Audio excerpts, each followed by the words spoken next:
Masih lama. Hari Rabu depan. Oh, oke. Rabu depan. Yap. Tapi PBL-nya udah selesai kan? Yang Sudah. sudah ya.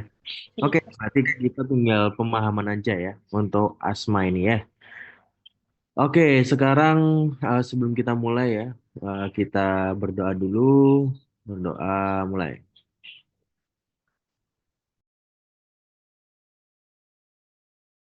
Amin ya rabbal alamin. Ya. Oke guys, jadi kita sekarang hari ini bahas asma ya. eh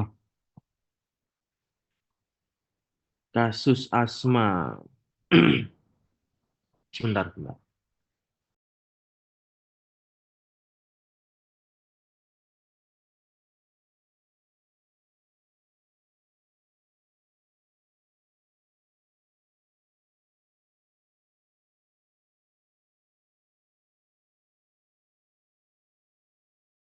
Kasusnya apa, Rek, kemarin? Ininya, apa? Case-nya, anamnesisnya. Ada nggak? Aku baca di sini nggak ada.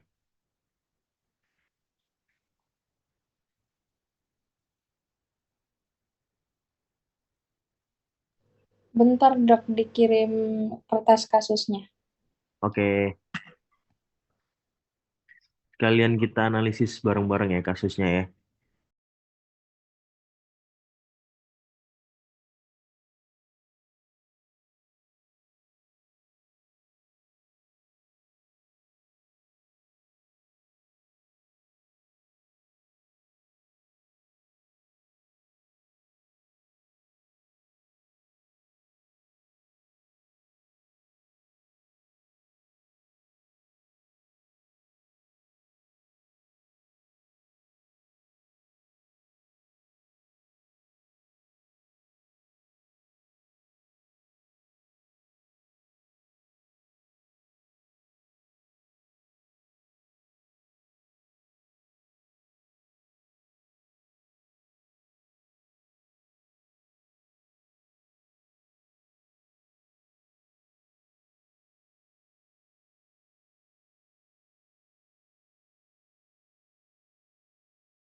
Sudah dikirim dok.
Oke, bentar ya, aku lihat dulu kasusnya.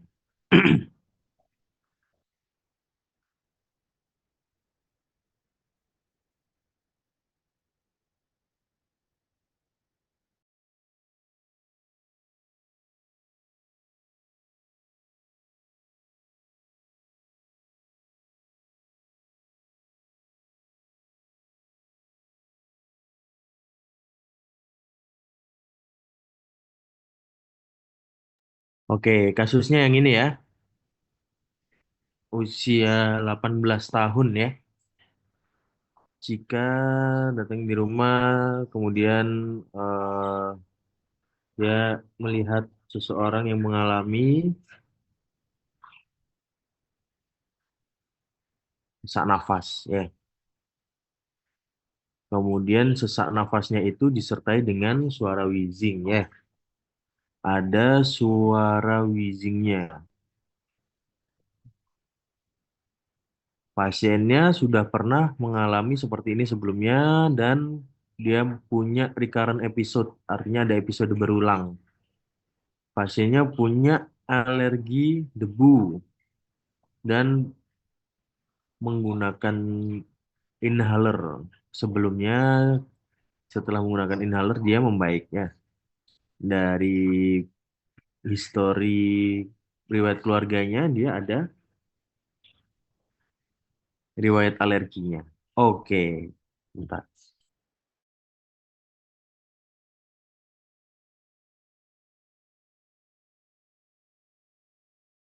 Oke, sekarang kita bahas ya. Jadi pasiennya itu tadi datangnya dengan keluhan apa? Pasiennya datang dengan keluhan sesak ya.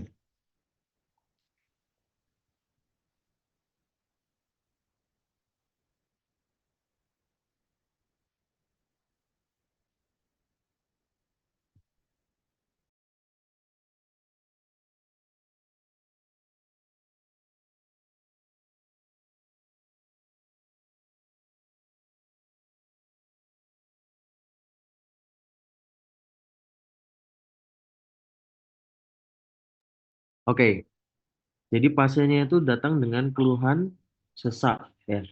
Jadi kalau ada pasien dengan keluhan sesak, itu yang pertama kita harus identifikasi.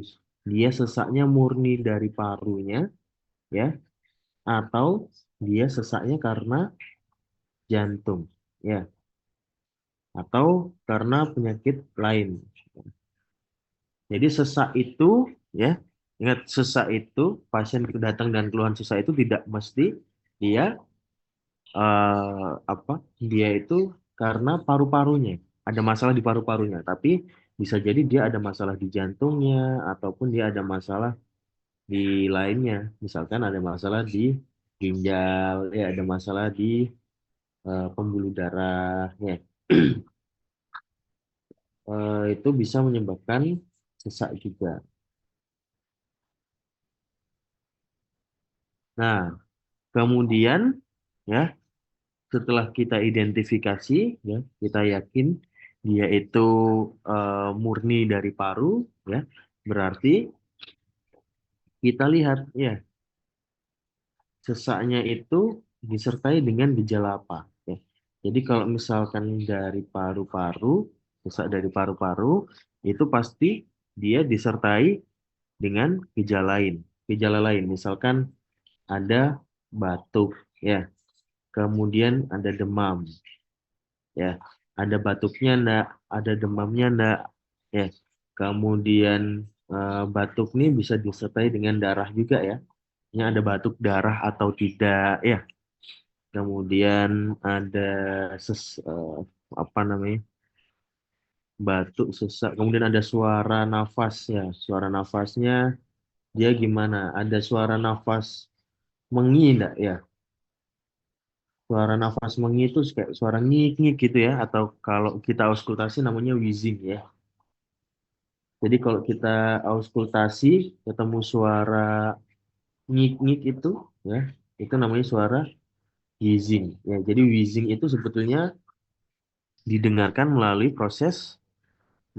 auskultasi ya. Nah, oke. Kita tahu nih pasiennya sesak, kemudian ada suara wheezingnya ya. Kemudian dia punya riwayat sesak yang berulang ya.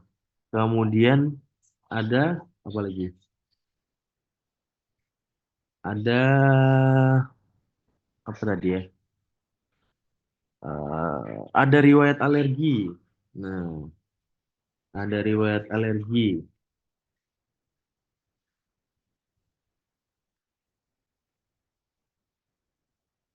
Berarti kan kita gejalanya sudah khas ya.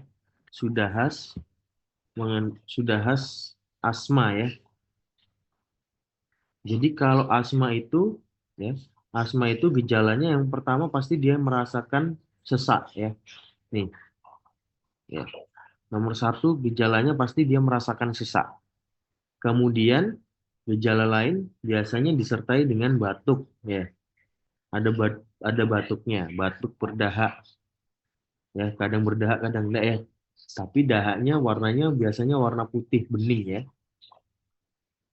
Kemudian ada suara nafas tambahannya. Suara nafasnya biasanya dia mengi ya. Kemudian apalagi? Kalau asma biasanya dia punya riwayat atopi ya. Kalau asma dia punya riwayat atopi atau punya riwayat alergi. Nah, kalau kita sudah menemukan gejala-gejala ini ya, kemungkinan kemungkinan besar dia merupakan gejala asma ya.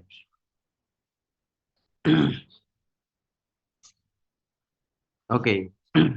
Terus kalau misalkan kita sudah tahu nih dia asma, pemeriksaan fisiknya biasanya ketemu apa? Kalau di pemeriksaan fisik, ya, pemeriksaan fisik asma itu biasanya yang pertama kita lakukan apa? Lakukan pemeriksaan fisik paru ya. Pemeriksaan fisik parunya biasanya kita temukannya di auskultasi ada suara, auskultasinya ada wheezingnya ya. Wheezing itu suaranya, nah, wheezing itu nadanya tinggi ya, beda dengan ronki ya. Kalau ronki itu kayak grok grok gitu ya, tapi kalau wheezing itu kayak nik nik ya. Tapi wheezingnya kalau pada asma, wheezingnya itu khas. Wheezingnya apa wheezingnya? Wheezingnya itu wheezing ekspirasi ya. Jadi kalau kita mendengarkan wheezing pada saat pasiennya ekspirasi, ya, itu sudah kemungkinan besar dia mengalami asma, ya. Nanti ada lagi dia wheezing, ada lagi kalau kita menemukan wheezingnya itu pada saat inspirasi, ya. Kalau wheezingnya pada saat inspirasi, beda lagi ya penyakitnya ya.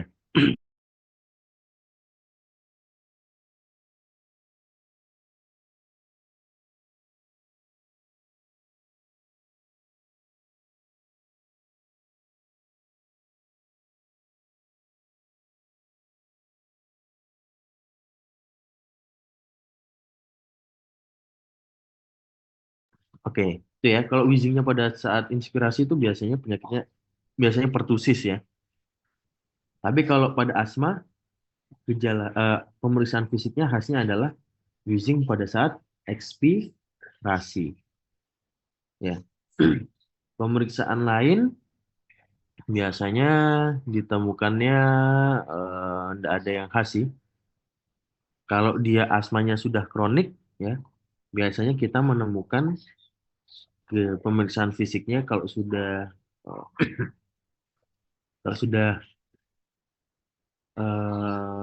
asmanya itu sudah lama ya, kemudian paru-parunya itu terjadi suatu hiperaerasi ya. Jadinya paru-parunya itu mengembang, jadi kita bisa melihat celah iganya melebar ya. Ini kalau asmanya sudah lama. Biasanya pada pasien-pasien usia lanjut ya. Yang pasien-pasien usia lanjut kemudian pasiennya kurus ya. Jadi kita bisa lihat celah iganya dia melebar. Ya, itu ciri khasnya pada asma ya. Ingat wheezingnya wheezing ekspirasi ya. Oke. Nah, pemeriksaan penunjangnya itu tambahan-tambahan aja ya. Nah, kalau kita lihat sekarang kita bahas kenapa sih orang itu bisa asma ya? Atau kenapa sih eh, gimana sih asma itu bisa terjadi? Ya, sebetulnya asma sendiri itu ya, kalau secara definisi itu dia merupakan penyakit ini ya, penyakit saluran pernafasan ya, akibat terjadinya suatu inflamasi kronik ya. Jadi inflamasi dalam jangka waktu yang lama ya.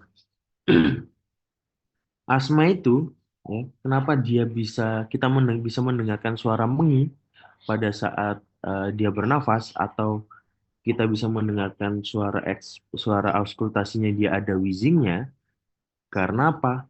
Ya, karena si bronkusnya dia ya, ingat bronkusnya dia itu mengalami penyempitan ya.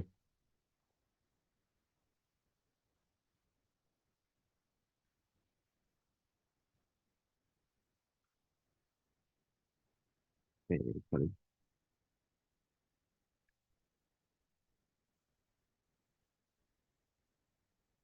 bronkusnya dia menyempit ya, atau yang kita sebut dengan bronkokonstriksi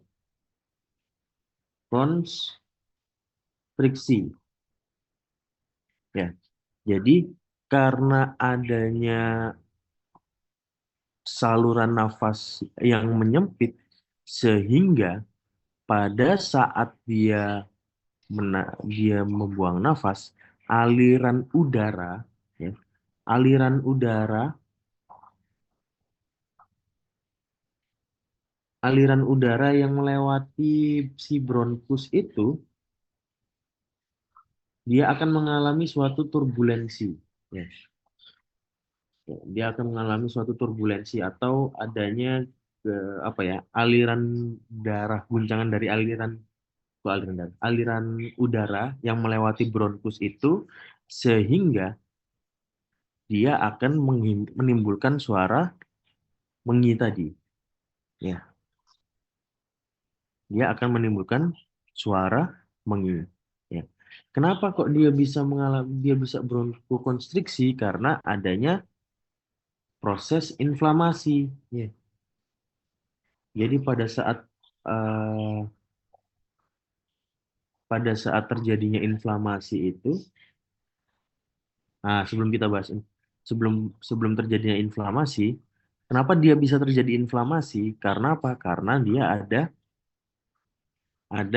eh, ada suatu zat ya, ada suatu zat ataupun suatu alergen yang masuk ke saluran nafas ya. Jadi ada alergen yang masuk ke dalam saluran nafasnya dia sehingga ketika alergen itu masuk ke dalam saluran nafas, maka dia akan menyebabkan suatu pembentukan atau suatu respon imun terhadap inflamasi. Ya, jadi eh, jadi ketika alergen itu masuk, dia akan menyebabkan suatu reaksi inflamasi. Nah, gitu ya.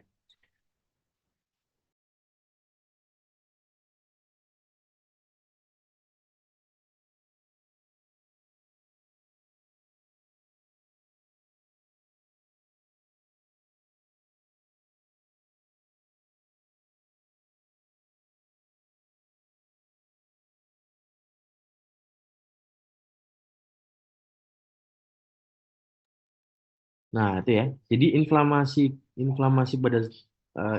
di saluran di saluran nafas pada pasien-pasien asma itu terjadi ya karena adanya suatu alergen yang masuk ya. Jadi respon inflamasi pada pasien-pasien asma itu sebetulnya bervariasi ya.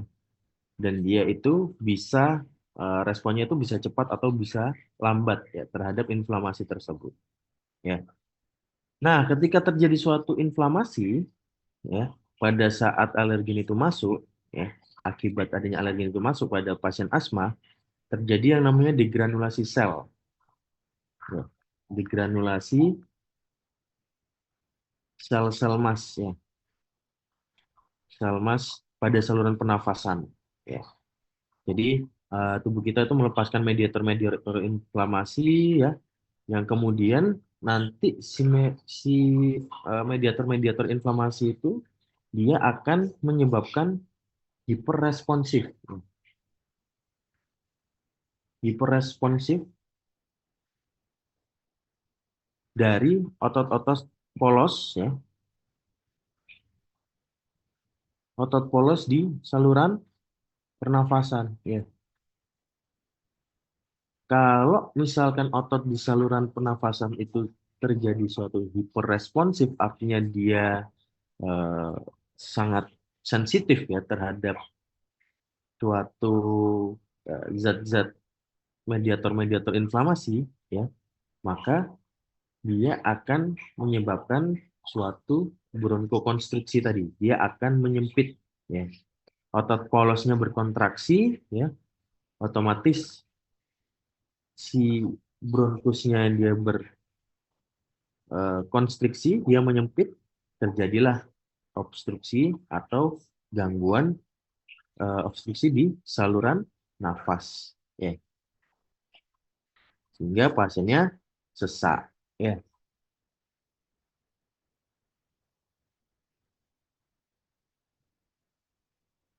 Oke, selain selma sebetulnya banyak banyak sel-sel yang lain yang berperan juga ya. Jadi sel emas itu dia kan juga akan melepas eh, zat-zat mediator inflamasi lain ya, seperti histamin, leukotrien, prostaglandin. Kemudian dia akan menyebabkan pelepasan dari IgA ya, interleukin dan lain-lain ya. Nah, itu juga menyebabkan suatu eh, efek inflamasi ya di dalam tubuh kita ya. Selain bronkokonstriksi, biasanya dia terjadi suatu edem di jalan napas ya. Jadi edema di jalan nafas itu dia juga dapat menyebabkan suatu sumbatan di saluran nafas ya.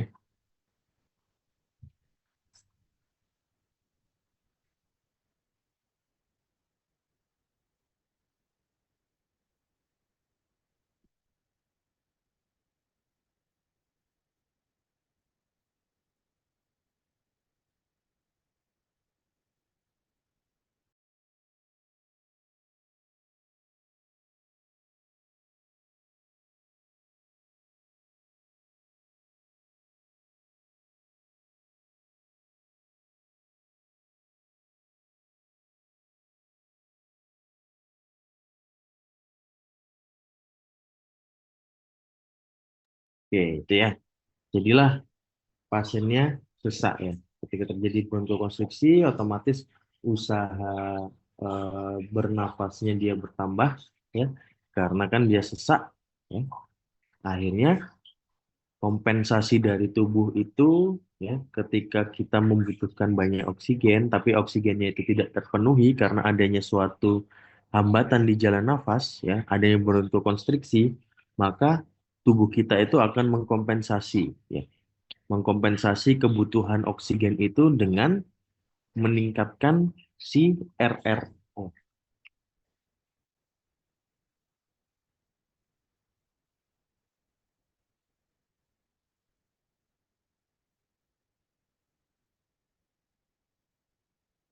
ya.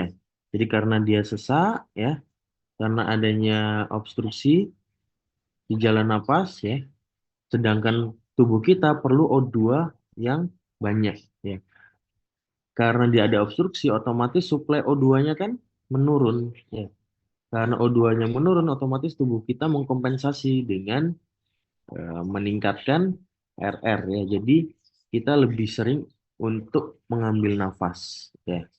Karena tubuh kita eh, tubuh kita itu dia eh, sorry, jadi itu mekanisme homeostasis dari tubuh kita untuk memenuhi kebutuhan oksigen. Ya, Nah, itu ya.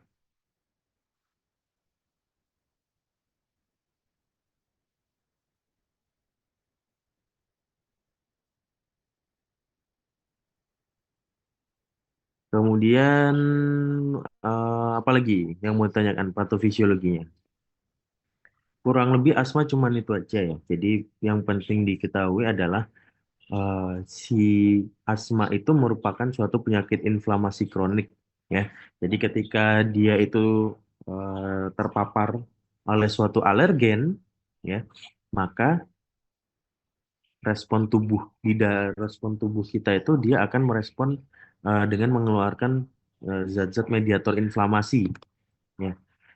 Mengeluarkan zat-zat mediator inflamasi, kemudian eh, apa si mediator inflamasi tadi dia akan menyebabkan sel-sel otot polos ya di saluran nafas itu dia berkontraksi ya, dia hiperreaktif terhadap suatu inflamasi ya, sehingga otot polosnya berkontraksi, bronkusnya konstriksi, akhirnya terjadi penyempitan jalan nafas, aliran udaranya terganggu, terjadi turbulensi di aliran udaranya tersebut sehingga menyebabkan timbulnya suara mengi ya. Kemudian kalau kalau bronkusnya menyempit otomatis dia mengalami sesak ya. Kalau sesak suplai O2-nya di dalam tubuh kita menurun ya. Kemudian tubuh kita dapat mengkompensasi keadaan tersebut dengan cara meningkatkan laju pernafasan atau RR untuk memenuhi kebutuhan oksigen ya. Nah, tadi lupa. Jadi eh, sel-sel inflamasi tadi selain dia menyebabkan otot polos di dalam saluran nafas itu berkontraksi ya, dia juga menyebabkan kelenjar yang ada di saluran nafas itu meng- eh, meng- dia mengeluarkan mukus ya. Dia menghasilkan mukus ya. Sehingga mukus yang ada di saluran nafas itu bertambah banyak. Mukus itu apa mukus? Mukus itu seperti air liur gitu ya, sekret ya. Mukus dia bertambah di saluran nafas ya, jadinya pasiennya batuk-batuk ya. Kemudian batuknya berdahak ya. Dahaknya biasanya warnanya putih ya. Nah, itu ya tentang asma. Asma secara klinis ya. Nanti kalau mau belajar asma, eh nanti ada ininya lagi. Kalau mau belajar asma secara lengkap itu kita lihat ini. Kita lihat PowerPoint dari Gina ini ya. Gina itu eh, Global Strategy for Asthma, Global Initiative for Asthma ya. Jadi kalau di Gina itu kita bisa mempelajari asma secara lengkap ya. Dan guideline yang dipakai itu rata-rata dari Gina ya.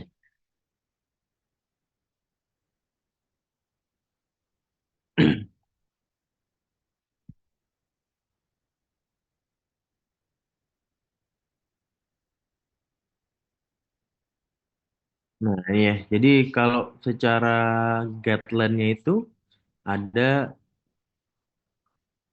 ada flow chart-nya.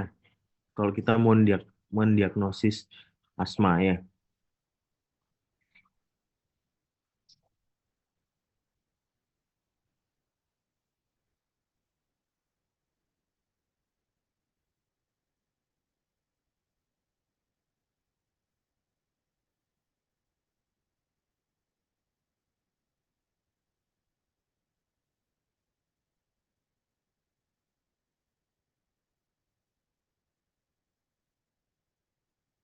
Oh, ini tidak dijelaskan ya. Asma klasifikasinya asma ya. Nanti kalian bisa buka-buka sendiri ya. Klasifikasinya asma. Jadi asma itu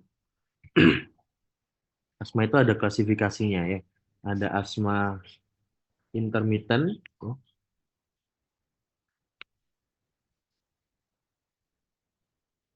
Asma intermittent ya. Kemudian ada asma persisten, persisten ringan, ada asma persisten berat ya. Ini kalau kita klasifikasikan asma berdasarkan kekerapannya atau keseringannya dia kambuh ya. Nah, jadi dari ke, dari sini kita bisa tahu ya, kita bisa identifikasi seberapa sering dia kambuh ya.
Nah, ini ya. Jadi klasifikasi asma itu bisa kita lihat, bisa kita nilai dengan ini. Jadi asma intermittent itu ya, dia kambuhnya itu kurang dari 1 kali dalam seminggu. Ya. Ada asma persisten ringan, ya. Asma persisten ringan itu kambuhnya dia lebih dari 1 kali seminggu, ya, atau kurang dari 1 kali sehari. Ya, tapi kalau dia sudah setiap hari kambuh, berarti dia masuk ke persisten sedang, ya. Tapi kalau asma yang dia terus-menerus sesak itu masuk ke asma persisten berat. Nah, ini kalau asma berdasarkan kekerapannya dia kambuh ya. Kalau misalkan dia lagi serangan ya. Jadi asma itu eh, kalau dia lagi serangan kita perlu nilai juga dia serangannya itu serangan ringan, serangan sedang atau serangan berat ya. Kita nilai. Jadi kalau misalkan dia serangannya tuh serangan ringan aja, kita lihat pasiennya itu dia masih bisa jalan, masih bisa berbaring, ya. Kemudian masih bisa bicara beberapa kalimat, ya. Kemudian saturasinya masih di atas 95%, ya.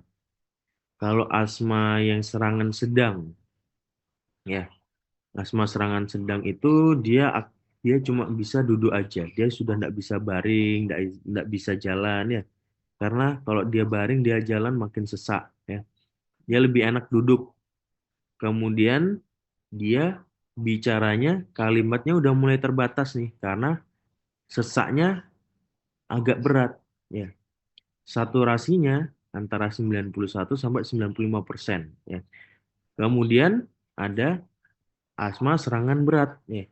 Asma serangan berat itu dia duduknya justru lebih sering membungkuk ke depan ya. Karena kalau duduknya dia membungkuk ke depan itu dia lebih nyaman ya. Dan bicaranya dia udah ngos-ngosan nih, udah kata demi kata aja. Ya. Kemudian saturasinya dia turunnya jauh, kurang dari 90% ya. Jadi itu ya. Jadi asma itu kita nilai pertama dia serangan atau tidak ya. Kemudian kalau dia serangan kita kita nilai seberapa sering dia serangan ya.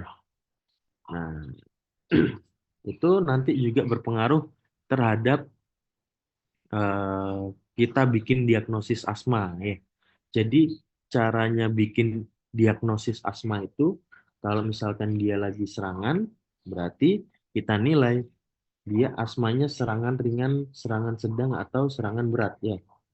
Biasanya kita nilainya asma serangan kalau serangan ringan atau serangan sedang biasanya kalau lagi serangan itu kita bedakannya dia ringan sedang aja, ringan sedang atau berat ya.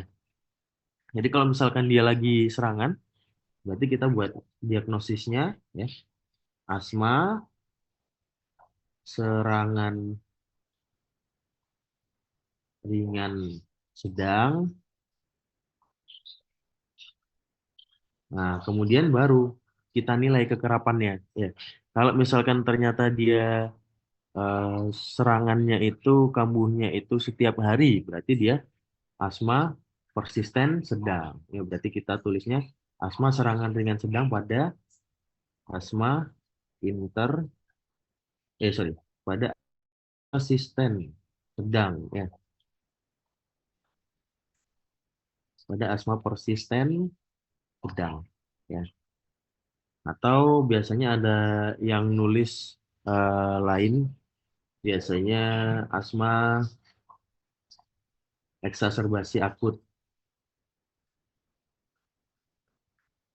Asma eksaserbasi akut, serangan ringan sedang pada asma persisten sedang. Gitu cara diagnosisnya. Oke, mau dibahas yang lain. Fisiologi pernafasan ya. Mana pernafasan sudah tak bahas ya. Sebentar, sebentar. Kita bahas fisiologi saluran pernafasan.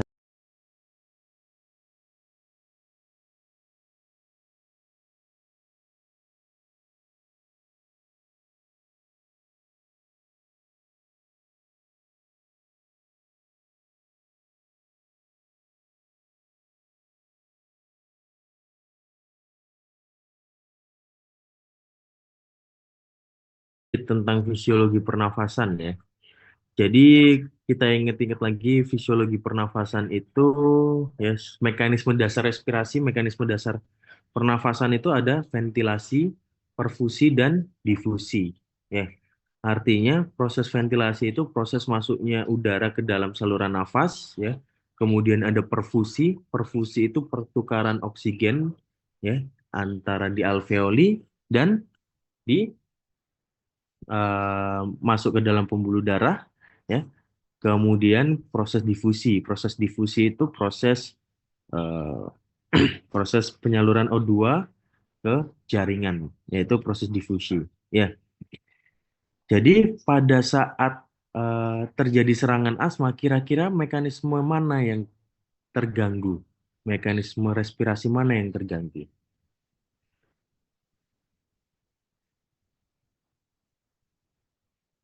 Yang mana kira-kira, guys?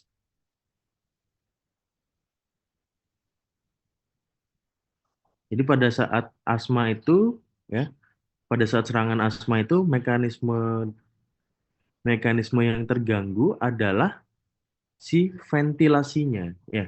Jadi ventilasinya itu terganggu karena adanya suatu penyempitan saluran nafas ya karena terjadinya suatu bronkokonstriksi ya.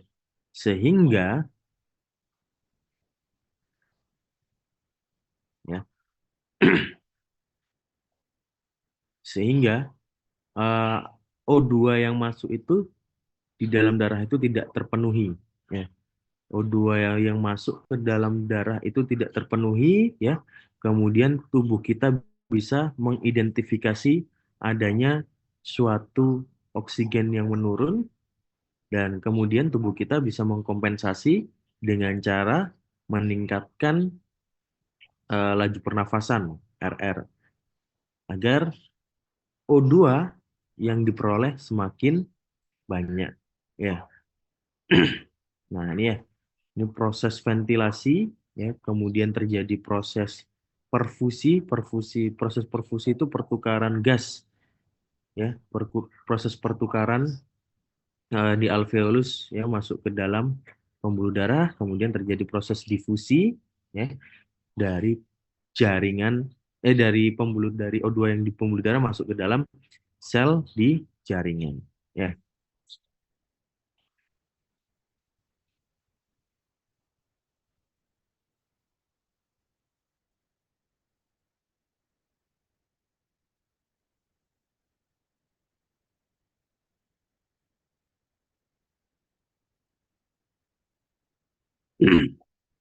Nah, berarti kalau pada asma, kalau kita lihat secara fisiologis ya, secara anatomis ya, eh, tub- secara anatomis sistem saluran nafas itu dibagi dua. Ada yang zona konduksi ya. Zona konduksi itu berarti dia masih memiliki tulang rawan ya. Kemudian ada zona respiratorik ya. Zona respiratorik itu tempat pertukaran gas berarti di alveolusnya. Ya, berarti ketika pasien itu terjadi suatu serangan asma, berarti yang bermasalah adalah di zona konduksinya. Ya, karena di bronkus dia memiliki tulang rawan kan. Nih, dia ada tulang rawan dan sel-sel otot polosnya. Ya. Nah, jadi proses bernafas itu diawali dengan proses inspirasi dulu kan. Ingat, kalau inspirasi ya, yang berkontraksi otot apa aja tuh? Yang berkontraksi otot diafragma dan musculus intercostalis yang externus. Ya, ingat. Jadi pada saat proses inspirasi, ya,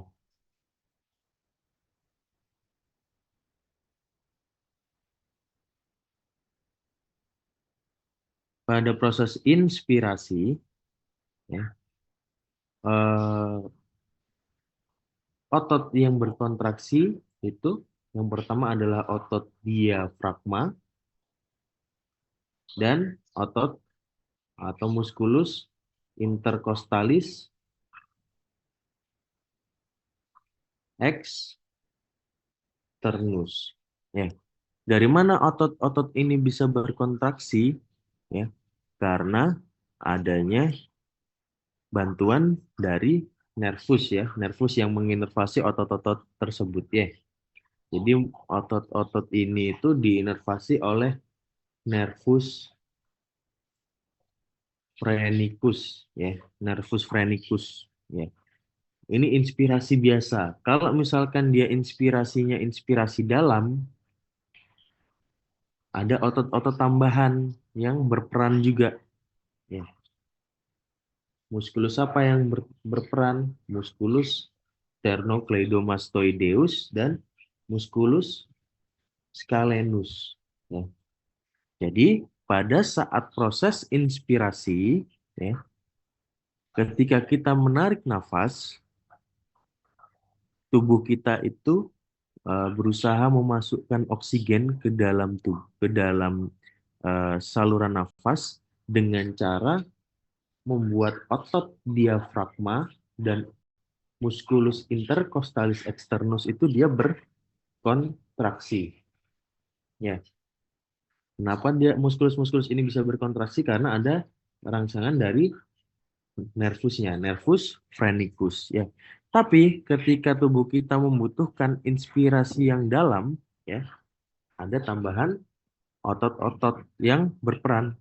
Ada musculus sternocleidomastoideus dan musculus scalenus ya. Oke, paham sampai sini ya?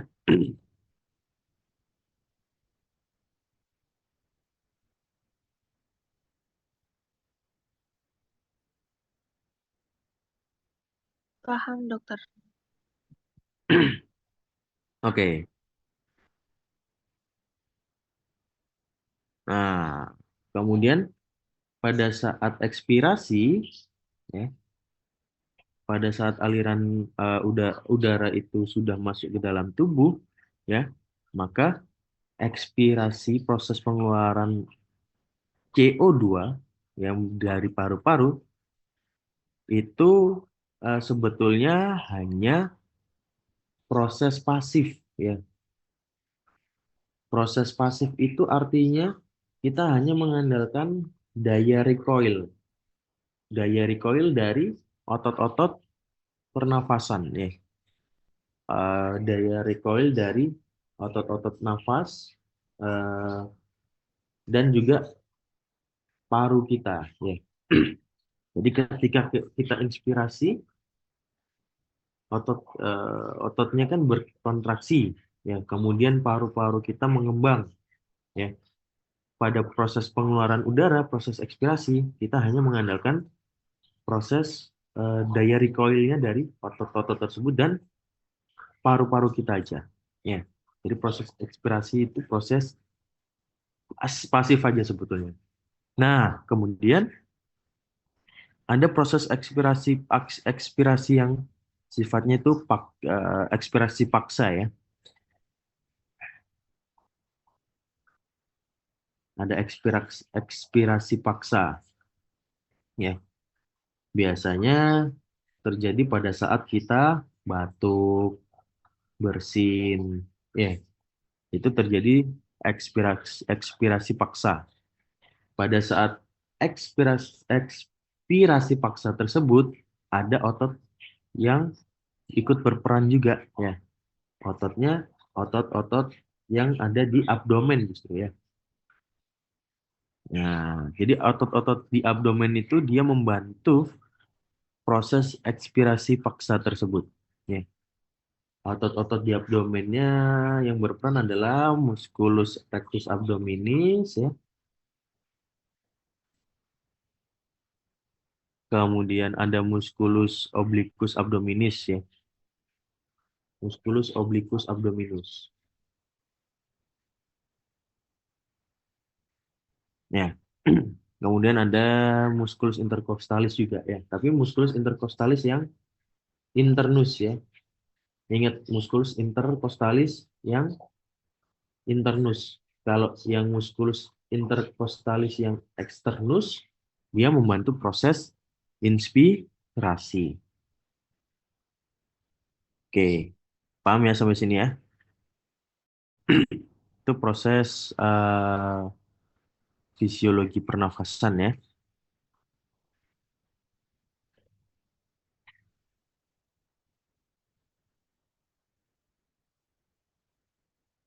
Jadi kalau fisiologi pernafasan, pertama yang penting kita tahu anatominya, ya, anatominya. Kemudian kita tahu mekanisme dasar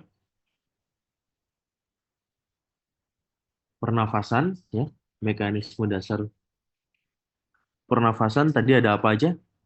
Mekanisme dasar respirasi ada proses ventilasi, ada proses perfusi, ada proses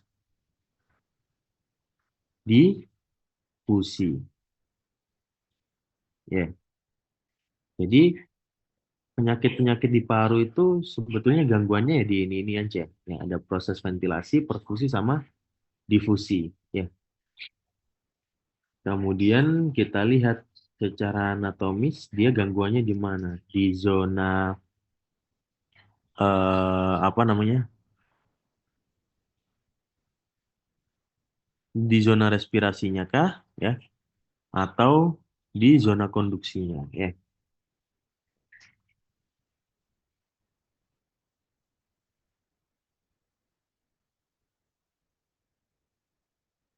oke. Ini ya. Ada yang mau ditanyakan lagi?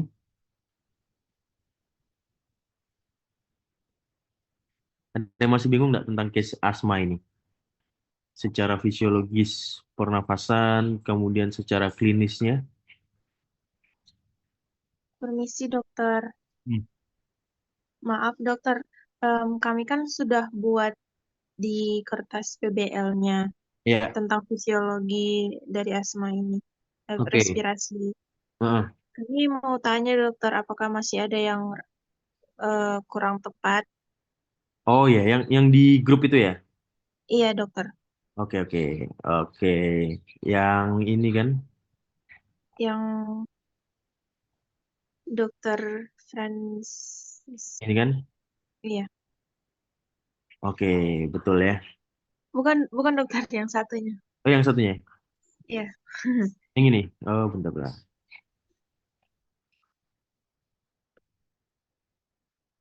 Yang ini ya. Iya betul dokter. Oke, jadi kalau yang ini sudah betul ya. Ini patofisiologinya sudah betul. Jadi hipersensitivitasnya itu sebetulnya ada di saluran nafas, ya.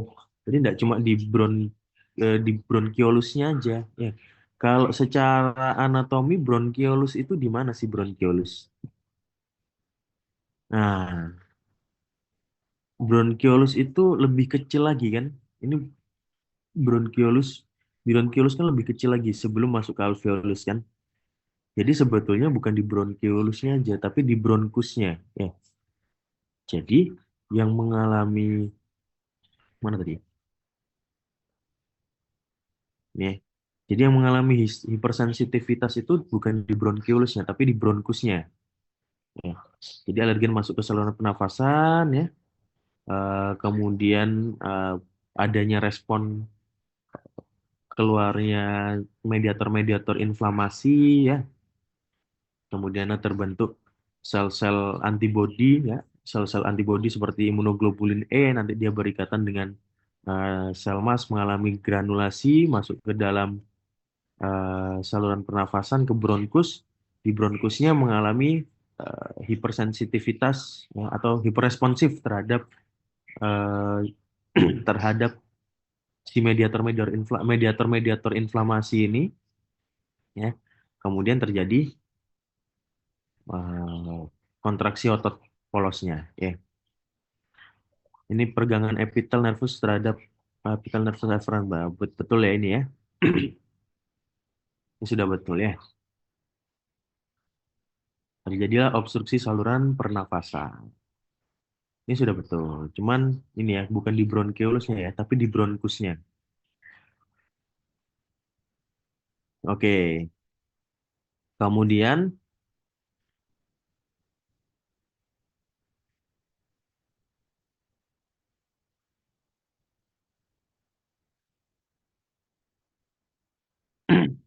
oke, ini sudah betul ya.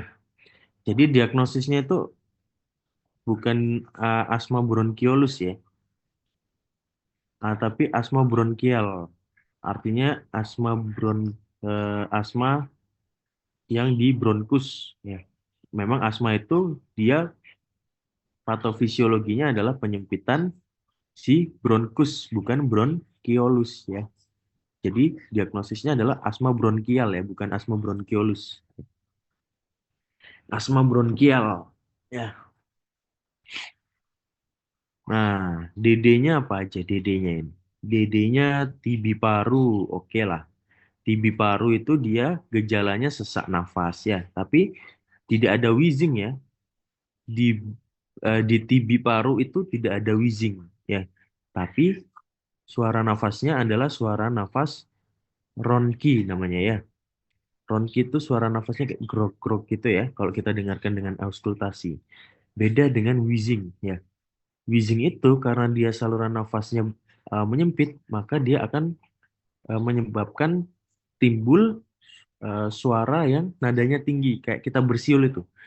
Kalau kita bersiul kan mulut kita kan kita apa ya eh, mencucu gitu ya, jadi salurannya kan jadi menyempit. Nah, jadinya kita bisa mengeluarkan suara dengan nada tinggi ya.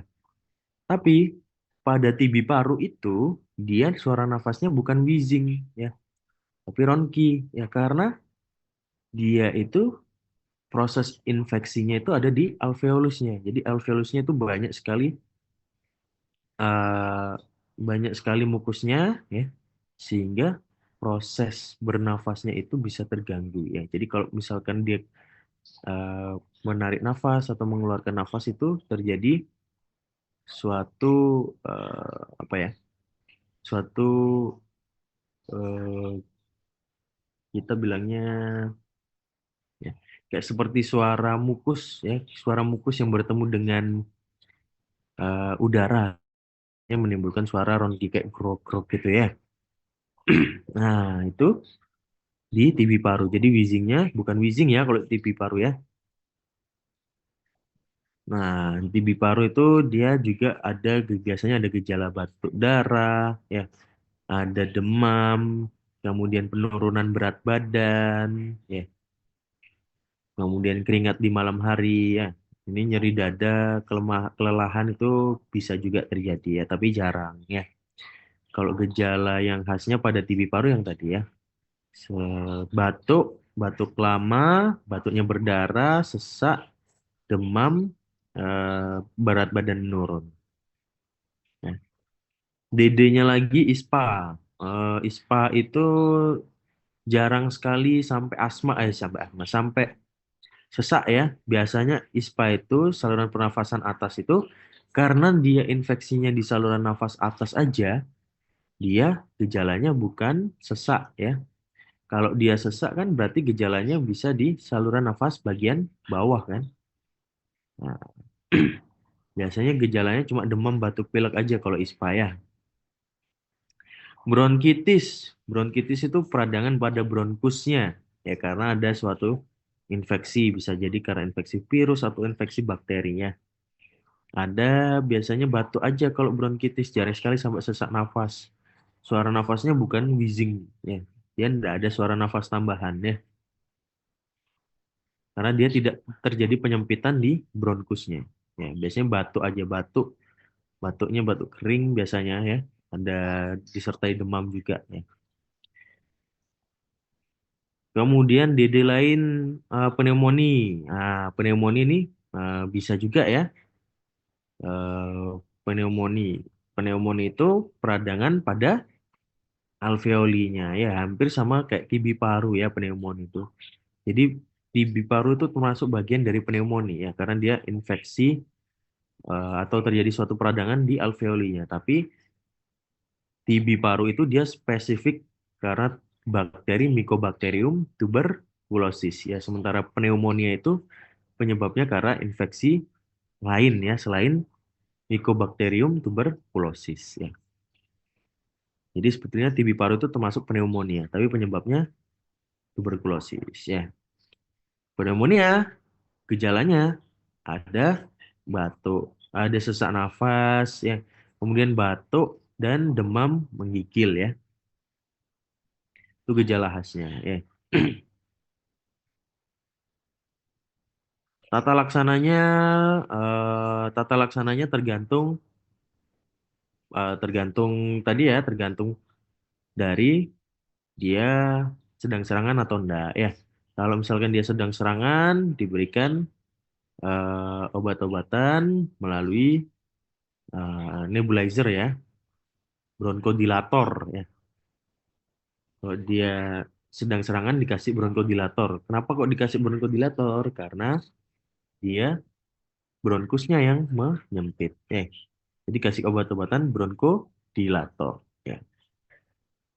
Dan ada obat-obatan yang sifatnya dia jadi obat-obatan asma itu ada yang dia sifatnya reliever, ada yang sifatnya dia controller. Reliever itu dia untuk serangan. Ya, pada saat serangan asma dia diberikan reliever. Ya. Reliever itu untuk membuka, ya, membuat bronkusnya kebuka lagi, ya, atau dilatasi. Diberikan bronkodilator. Ya. Kemudian controller itu fungsinya adalah untuk mencegah kekambuhannya. Ya. Nanti ada obat-obatan golongan SABA ya. SABA itu short acting beta agonis ya. Kemudian ada lama long acting SABA, ada LABA long acting beta agonis ya, sama ada lama ya. Nanti bisa ditambahin ya. Nanti aku cariin ini ya golongan-golongan obatnya ya.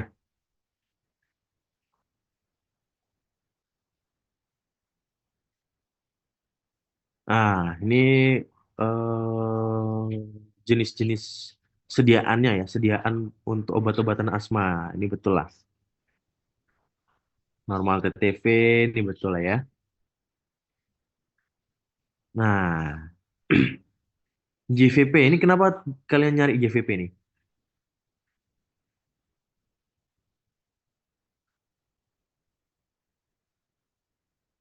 Kenapa nyari JVP?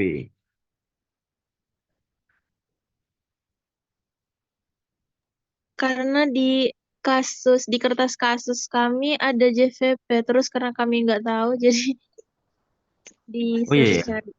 Iya, iya dokter. ada JVP-nya ya.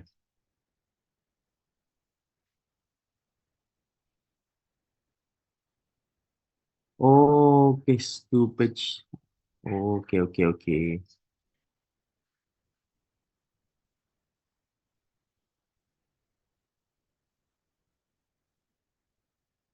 Case to yang page 3 ya. Ini masih masih sama berarti ya case-nya ya.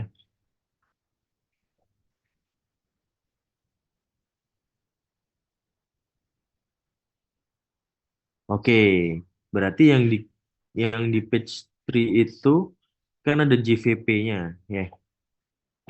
Nah, JVP itu venous jugular venous pressure ya. Jadi tekanan vena jugularis. Nah, aku balik tadi ke yang awal aku jelaskan bahwa sesak itu ya, ingat sesak itu tidak selamanya dari paru ya, tapi sesak itu bisa jadi dari jantung ya. Kenapa kok di situ disebutkan JVP? JVP-nya kurang dari 5 cm ya. Itu untuk mengeksklusi sesak dari jantung ya. Jadi kalau misalkan sesaknya dari jantung itu biasanya karena suatu penyakit yang namanya gagal jantung ya atau heart failure. Jadi kalau sesak yang disebabkan oleh gagal jantung itu biasanya ya ada tandanya itu JVP-nya meningkat ya. JVP-nya meningkat. Kenapa kok JVP-nya bisa meningkat ya? Karena gagal jantung itu, aku bahas sedikit tentang gagal jantung ya. Gagal jantung itu karena ibaratnya jantungnya itu eh, sudah nggak bagus lagi kontraksinya ya, sehingga kalau jantung itu nggak bagus kontraksinya, darah itu dia nggak bisa ngalir, nggak bisa ngalir secara maksimal kan, jadinya terjadi penumpukan aliran darah di jantung ya. Kalau misalkan terjadi penumpukan aliran darah di jantung, eh, darah yang mau masuk ke jantung dari vena, vena cava superior maupun vena cava inferior itu akan ketahan kan. Nah, vena cava superior itu dapat aliran darah dari vena jugularis. Ya, vena jugularis. Kalau misalkan aliran darahnya ketahan di vena vena cava superior, maka si vena cava jugularisnya kan juga alirannya kan juga ketahan. Jadi tekanannya di vena jugularisnya meningkat, terjadilah JVP-nya meningkat. Ya, singkatnya seperti itu. Ya, jadi JVP itu bisa mengeksklusi sesak akibat jantung ya. Makanya kalian harus tahu apa itu JVP ya dan gimana cara ngukur JVP-nya. Ya, gimana tadi? Oke, itu ya.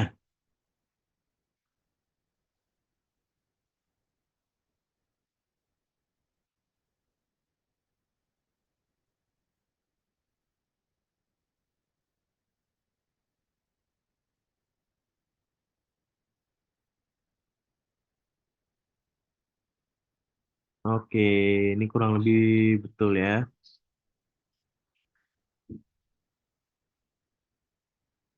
Jadi asma itu termasuk penyakit atopi juga ya, karena hipersensitivitas.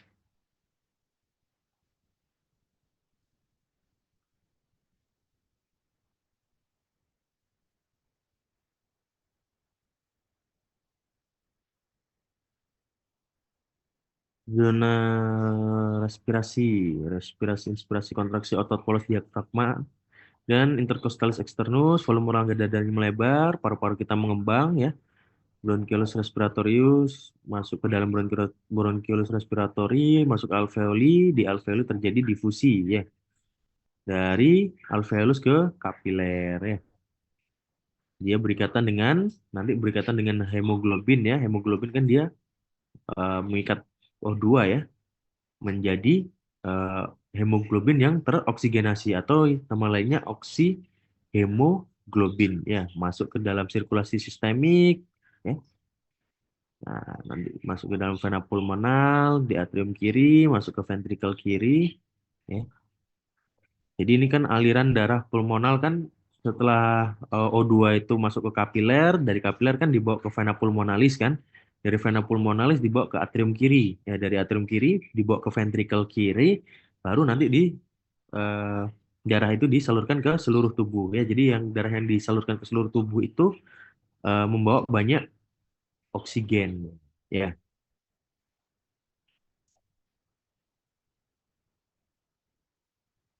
Darahnya nanti mencapai kapiler tubuh, mencapai kapiler di jaringan lain, ya. Masuk ke proses difusi ya. Jadi masuk ke proses perfusi, masuk ke dalam jaringan tubuh untuk digunakan ya. Nah, ini proses selulernya kurang lebih seperti ini ya. Jadi ketika oksigen itu masuk ke dalam sel, dia akan terjadi suatu reaksi metabolik ya, menghasilkan ATP ya dan sisa metabolik yaitu CO2. Nah, nanti CO2 nanti masuk ke dalam pembuluh darah lagi, masuk lagi nanti ke jantung, dari jantung masuk ke paru, dari paru mengalami proses perfusi lagi, proses difusi lagi.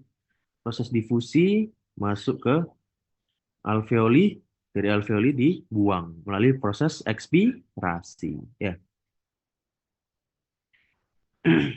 proses ekspirasi oleh otot diafragma dan interkostalisnya relaksasi. Ya, dinding toraknya menekan paru-paru, volume paru-parunya turun, intra tekanan intratorakalnya turun ya.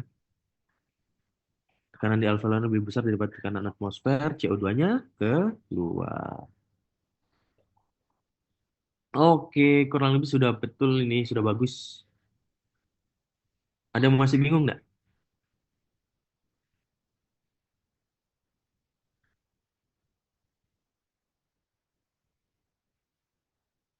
Bagus, sudah lengkap ya. Ada yang Dokter, mau permisi didiskusikan dokter. lagi? Hmm? Jadi soal diagnosis bandingnya itu yang tadi kalau misalnya kita tulis berarti sesuai urutannya yang udah ditulis di kertas itu Kak Dokter. Kalau mau diagnosis banding, eh, urutannya yang paling deket dulu ya. Mana tadi? Nah, yang paling deket dulu bisa TB paru ya. Kemudian pneumoni ya. Yang kedua pneumoni ya.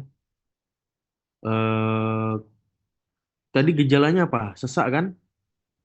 Sesak kan berarti TB paru, kemudian pneumoni. Ya, baru bawahnya bisa ISPA atau bronkitis ya. Jadi kalau buat diagnosis banding, kita cari diagnosis banding yang gejalanya itu hampir serupa ya. Sesak bisa dari TB paru, bisa dari pneumonia itu gejalanya rata-rata ada sesaknya. Oke, tapi kalau ISPA, bronkitis itu enggak ada sesaknya. Atau kalau mau cari diagnosis banding lain, bisa PPOK ya atau COPD, Chronic Obstructive Pulmonary Disease atau penyakit paru obstruktif kronis. Nah, PPOK itu hampir sama dengan wheezing ya. Hampir sama dengan asma. Ya. Bedanya PPOK itu biasanya pada usia tua ya, usia-usia tua, usia-usia lansia. Dia karena eh, proses eh, biasanya dia ada asma ya yang kronik ya sehingga dia terjadi suatu eh, penyakit obstruktif kronis namanya. PPOK itu penyakit paru obstruktif kronis. Jadi biasanya dia tuh ada riwayat penyakit paru obstruktif ya seperti asma, tapi berjalannya sudah lama ya. Jadi dia jadi PPOK. Ya. Itu paling dekat DD-nya ya. Karena yang pertama dia, tapi yang membedakan dia adalah biasanya dari usianya ya, usia tua. Nah, itu boleh ditambahkan ya, PPOK, kemudian TB paru, ya, kemudian pneumonia, baru bronkitis atau ISPA ya. Urutannya itu sih yang paling dekat ya. Yang kalau yang jauh-jauh ya, kayak ISPA, bronkitis itu sebetulnya sama-sama ada batuk, sama-sama ada eh, demam ya. Cuman ISPA sama bronkitis itu enggak ada sesaknya. Oke? Baik, dokter. Dokter Oke. mau tanya lagi. Ya, boleh. Kalau soal histologinya, dokter, berarti kita Soal, gambar alveolnya. ada soal histologinya ya. Nah, Iya, nanti dokter. kalau histologinya berarti kalian hafalin aja si bronkusnya ya. Bronkus sama biasanya kalau asma, kalau memang case-nya asma ya, soalnya itu tentang bronkusnya atau ya di saluran pernafasannya dari bronkus sampai alveolusnya. Tapi kalau memang asma harusnya yang keluar yang bronkusnya ya, bagian bronkusnya dia terdiri tulang rawan sama sel-sel otot polos apa ya? Otot polos apa ya? Kalau bronkus ya. Ya itulah, aku agak lupa. Iya, dokter. Iya, soalnya kayaknya ditanyain sel-sel yang ada di lumen bronkus itu. Mm-mm. Ya, jadi nanti yang di hafalin yang bronkusnya ya, yang dipelajari nanti histologi yang di bronkusnya ya, bronkus dan bronkiolus lah. Bronkus, Iya, dokter. bronkus dan bronkiolus itu agak berbeda histologinya ya. Oke, ada lagi? Baik, Dok, dokter. kan Ah, yang menyempit itu bronkus kan? mm-mm. Nah, bronkiolusnya ikutan nggak? Bronkiolusnya itu sebetulnya nggak ikut menyempit. Bronkiolusnya itu tidak ikut menyempit. Ya. Jadi yang menyempit itu cuman si bronkusnya aja. Ya, bronkusnya ini ya dia yang menyempit. Ya. Tapi bronkiolusnya dia biasanya nggak ikut menyempit. Ya. Kalau dia sampai menyempit juga, berarti dia sesaknya sudah berat sekali itu. Ya. Karena otomatis dia di situ terjadi obstruksi. Ya. Obstruksinya sudah parah. Ya. Biasanya di bronkusnya aja kalau asma itu. Berarti kalau mau gambar histologi penyempitannya itu gambar yang histologinya bronkus saja. Mm-mm. Oke. Terima kasih, Dok. Oke, sama-sama.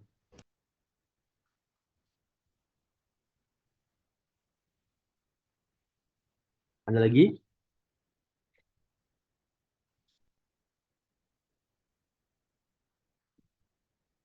Oke, kalau nggak ada lagi, kita sampai sini dulu ya.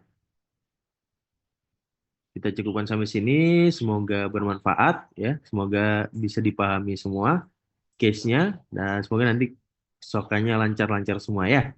Oke, terima kasih. Aku tutup. Selamat malam. Selamat istirahat, guys.